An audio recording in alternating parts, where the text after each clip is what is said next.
Hey, good morning from the office. Good Monday morning. North Georgia's only live online morning show. I am your host, BKP. Just double checking the line. We got volume and everything. Make sure all my lapel is right. We're good. We're testing out. Okay. Just making sure. Good morning from the office, BKP, this Monday morning. Before we start, we wanted to say we lost a great man this weekend, the Gilmer County Sheriff's Office Deputy Lee Charles. Many of us remember Mr. Lee Charles as we went into the courthouse, Gilmer County Courthouse, for years. Mr. Charles was there at the scanner as you went in. Kind, gentle, polite to all the citizens that visited the Gilmer County Courthouse, and he's really going to be missed. So when you get to the pearly gates, as they say, in St. Peter's there, if he wants a day off, then we have we sent you the perfect guy to watch the front gate in heaven this weekend. So, we hear so many things about all the violence in the world, and we just want to remember Gilmer County Sheriff's Deputy Lee Charles' family today, and our thoughts and prayers here at FetcherNews.com, FYNTV.com. Kind, gentle man, and we want to remember everyone out there. So many great posts last night, and a lot of difficulty around the sheriff's office this morning, and all law enforcement in North Georgia. Why am I in New Jersey this morning, Lonnie? All law enforcement in North Georgia mourning the loss of our good friend Lee Charles. Now, I'm your host, BKP. It is Monday morning. We're always trying something new here. I guess that's why I get a little confused, Lonnie. Lonnie says that's not the only reason I get a little confused. We're always trying something new. But before we get started, we'll let you know at 8:30, it'll be time for Monday Morning Quarterback. And it's high school football kicked off Friday night all over North Georgia. It's time for Monday Morning Quarterback. And our guest this morning will be Fannin County Rebels head coach Jim Pavo. So that'll be at 8:30 Monday Morning Quarterback. And at 9 o'clock, George will be in here, and it'll be time for state and national news and opinion. That's at 9 o'clock this morning. And at 10 o'clock, don't miss the Scott Farrell Show. Now, we have made it real easy to find us. You just go to FYNTV.com, and there you go. So you just click FYNTV.com, share that with your friends. Now, we have a lot of programming on FYNTV.com that's coming up. Tonight at 7 o'clock, we will be at Schottenkirk Ford, and it'll be time for our Pickens football show with head coach Chris Parker. So that's tonight at 7. So a lot going on FYN TV and growing every day. Now, let's go over a couple things here. Now, the RNC, this is what the media, we want to look at for the first half hour this morning, what is going on in the Trump campaign and the media, what they're doing. I've told you over and over, they only have until this August. That's it. After Labor Day, okay, you're polling right now. Now, I know what you may say, well, if we go back in this show in the primaries and you were discussing Donald Trump being up in the polls, the polling right now in August is very skewed, okay? Very skewed. The samples are very skewed on the polling, all right? They can't find the people that's camped out up at Lake Blue Ridge. They can't find the people that is camped out at the lakes and in the mountains all over the United States. They can't find those people to poll them properly. So we are just now getting back to school. So Labor Day is known as, Labor Day weekend is known when people start really paying attention to the campaigns. Right now, really the base on the Democrat Party and the base on the Republican Party. So the RNC, here's what the media is leading you to believe, because they only have August, but please do not get nervous out there, Republicans. Republicans cannot be cowards right now. You cannot, and I don't mean just the base.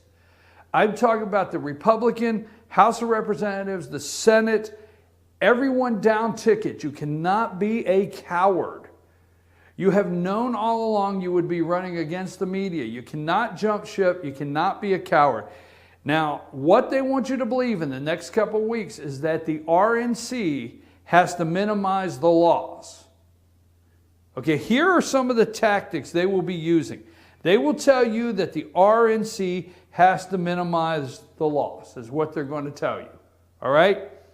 Now, the Democrats' next major move, they've only got 2 weeks, and then they have, they've only got 2 weeks, and then they have the debate coming up. And when the debate happens, they're in major trouble. So the media is on board. We're going to show you several samples of that. Everywhere you turn, the media is on board. Okay? So the next move for the Democrats, they only have a couple weeks, is the Democrats' next move is the joke is on you. The Trump campaign doesn't want to win. All right? This is the next 2 weeks. And I'll tell you why. Put that picture up of Kellyanne Conway. Okay?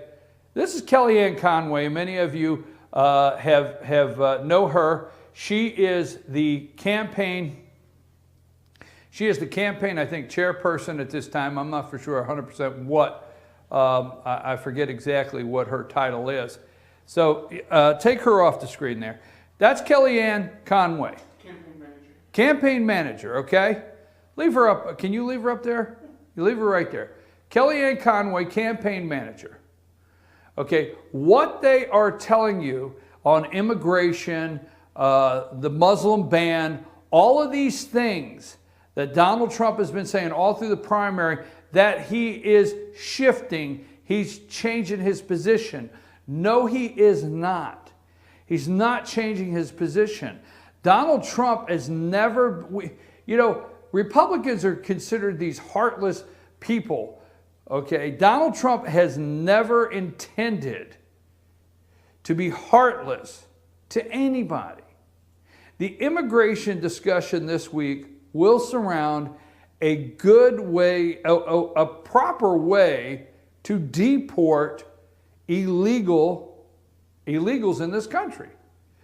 But Kellyanne Conway, what she is doing is she is turning all of these great ideas that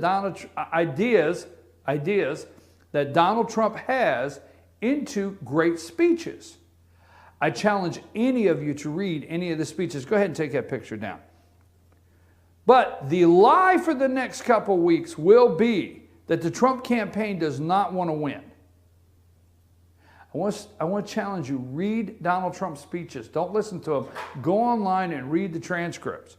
So they're going to tell you that Donald Trump wants to create Trump TV. The joke is on you. The campaign's really not trying to win because he's going to get 45, 50 million voters, right? And when he gets 45, 50 million voters, they're going to be hardcore Trump supporters. They're going to believe Trump when he says it was rigged. The only reason Steve Bannon, I think that's his name, from the CEO of Breitbart is on board. Roger Ailes is out at Fox, and Kellyanne Conway is to create Trump TV. All right? Watch and see. That's coming your way. They are going to try to tell you he's not even trying to win. He's trying to create Trump TV with Roger Ailes, Steve Bannon, and Kellyanne Conway. Because in the last 2 weeks, the pivot has been to take all the rallies and take all the positions that Donald Trump has and turn them into great speeches with substance. Hillary Clinton can't do that. So that is what's coming your way, okay? The mass deportation, ban on Muslims. Now here's what they're going to tell you. All you're going to hear is Trump evolving. Trump is evolving. I hear Trump's evolving so many times. I am looking forward to him walking upright. I'm serious. Walking upright, because all they keep talking about is this Neanderthal that can't walk upright, okay, is evolving. They want you to believe that in his message, in Trump's message to African Americans that he's actually pandering to white voters, saying, I'm not a racist. Okay? This is a guy that all of his life, he's been on the streets of New York City with African Americans, okay? And Cubans, Puerto Ricans, Latinos, Jamaicans. Now, they're going to tell you that this guy's pandering to white America. This guy knows every day of his whole entire life of New York City, the streets of New York City, and multicultural diversity. That's all this guy's life he knows about. He knows what he talks about when he talks about inner cities decay. Donald Trump knows when he discusses the decay of the inner cities, he knows what he's talking about. Now, I'm going to have to move along if I'm going to get everything in before our next segment. Now, these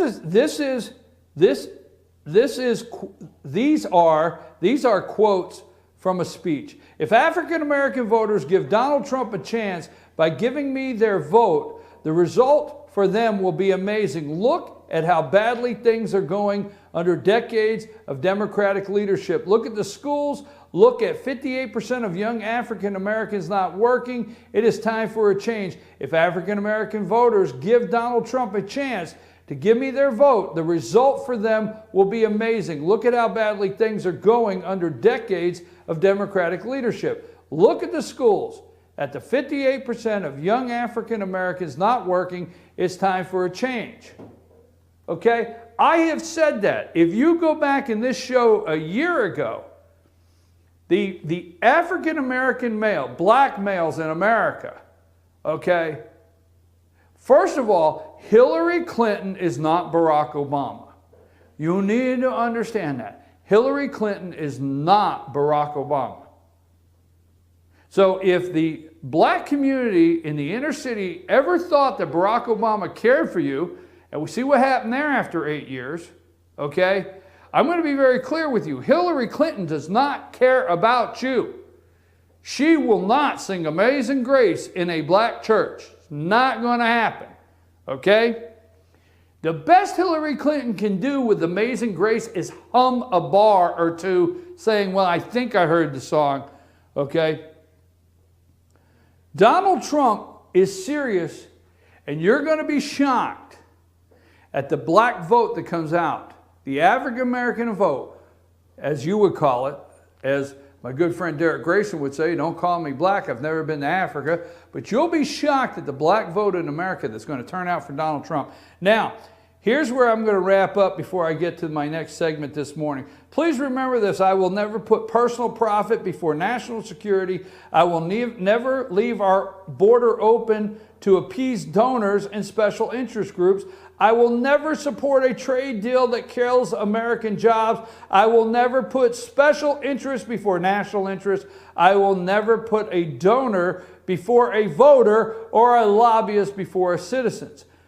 Now, these are the things that Kellyanne Conway is working on. This is not a new position for Donald Trump. It's not. This is not a new direction for Donald Trump. He has said this all along. Kellyanne Conway, they're getting ready for September. You say, oh no, there's less than 80 days left. It's too late. No, it's not, folks. Do not fear. Don't become a coward now, Republicans. Okay? Checking my time because I have to make sure we're ready for our next segment. Don't fear. Okay? What Kellyanne Conway's doing is she is putting Donald Trump's major thoughts that are resonating with the American people into these awesome speeches. Okay, it's not evolving. The guy's not finally walking, upright. It's not, pivoting. There is a pivot to taking these Muslim ban, immigration, deportation.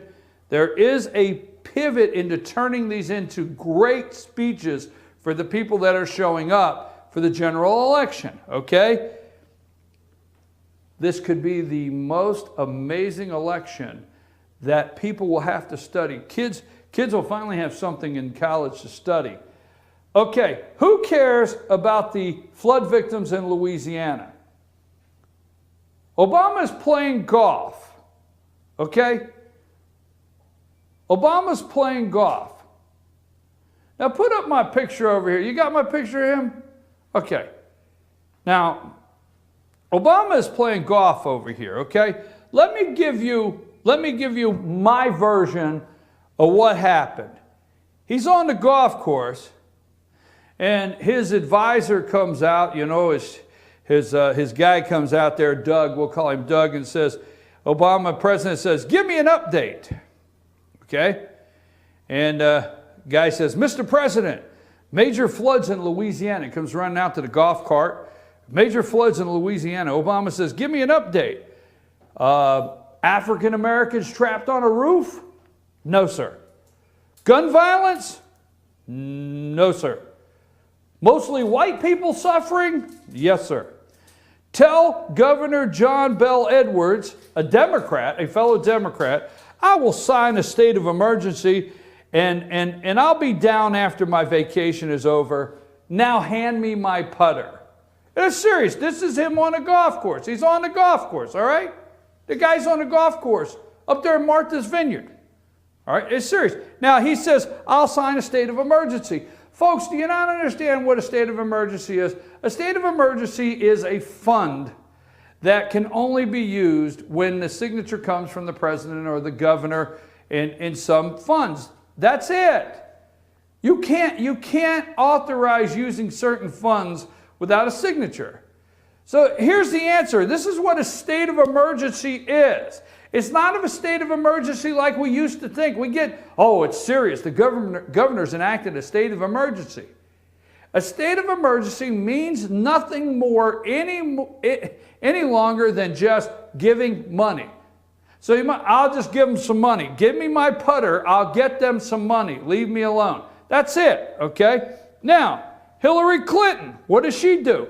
She flies 20 miles. She takes a jet. Put that picture up of her right there.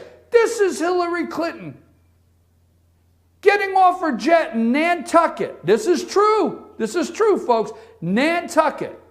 She's getting off the plane. 20-mile jumper. We used to call it the jumper. You take the jumper, the pond jumper, okay? This is a jet. She took 20 miles. To do what? To attend a fundraiser with Rothschild, okay, in Nantucket. Lynn Foster de Rothschild. De Rothschild, I want to say, Lady Lynn Foster de Rothschild, okay? She wrote an email to Hillary Clinton. WikiLeaks has this out. This is on the private server, okay? This is on the private server, okay?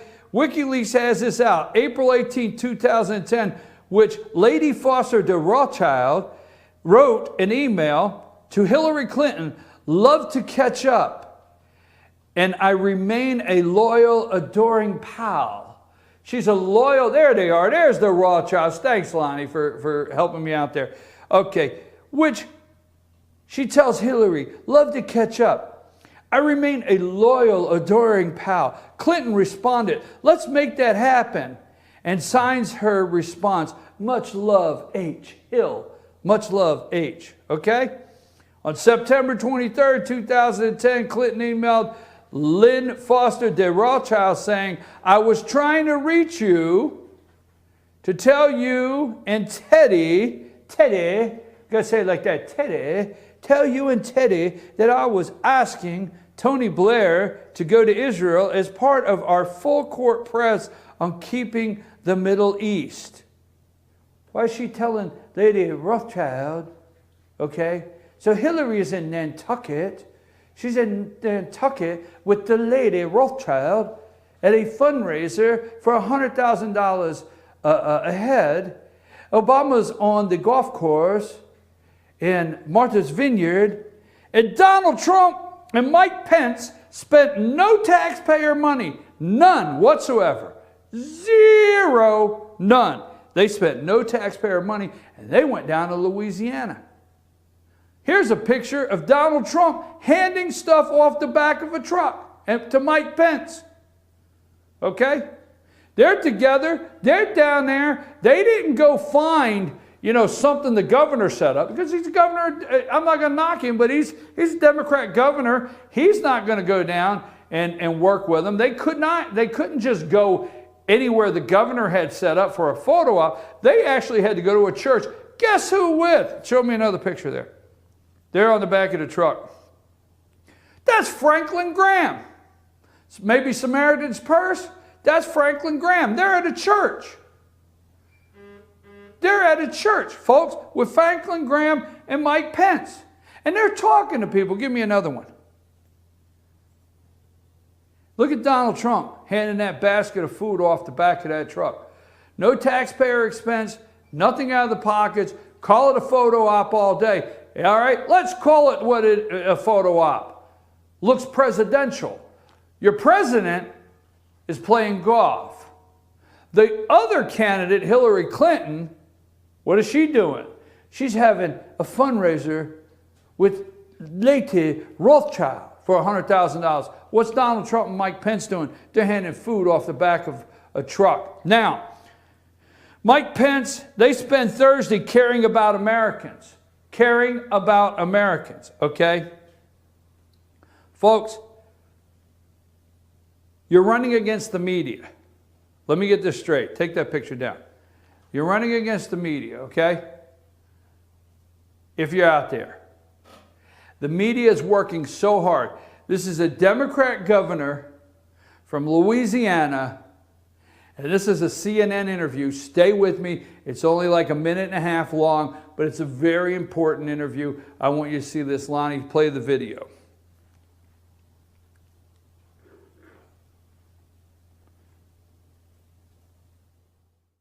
Donald Trump and Mike Pence came down to Baton Rouge on Friday. You dismissed the visit as a photo op, and you said you wish that Trump would make a donation to a relief organization instead. Did, by the way, check with the campaign. They said that Trump made a $100,000 donation to the Greenville Springs Baptist Church where he visited. But here's what your fellow Democrat, former Louisiana Senator Mary Landrieu, said about the visit. I want to thank Mr. Trump for coming to Louisiana. He brought attention to our state, and we need that now. So, Governor, why is she wrong? She's not, but you mischaracterized what I said. I didn't dismiss his trip as a photo op.